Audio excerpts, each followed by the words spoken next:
Haqiqatda dunyo bizlarni o'zgartirdi, birodar. Bitta ovqat yemaydi hech kim. Ikkita ovqat yeydi, oldida salat yeydi, issiq choy yeydi, undan keyin shirinlik yeydigan bo'ldik. Dunyo bizlarni o'zgartirib yubordi bugun. Bugun kiyadigan kiyimlarimizni dunyo o'zgartirdi.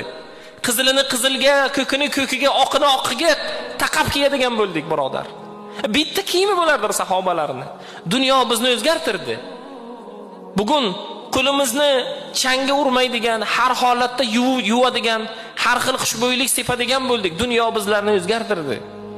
Lekin Abu Ubaydalarni yoki Amiral Mu'minin Umar roziyallohu anhularni, Ali ibn Abi Toliblarni o'zgartirmadi. Ali ibn Abi Tolib xalifa edilar. Yurganlarda yaktaylariga yamoq solingan edi. Shunda aytdilar sahobalar: "Ey Ali ibn Abi Tolib, yangisini olib kiysangiz bo'lmaydimi?" dedilar. Shunda nima dedilar? Yangisini kiysam ham men o'sha Ali, eskisini kiysam ham men o'sha Ali dedilar.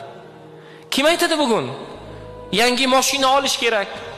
Odamlar mashinaga qarab ish qiladigan bo'ldi. Sizning tushunchangiz shunday. Yangi kiyim olish kerak. Qimmatroqdan olish kerak. Odamlar shunga qarab muomala qiladi. Bekor gap bu. Sizning tushunchangiz shunday, birodar.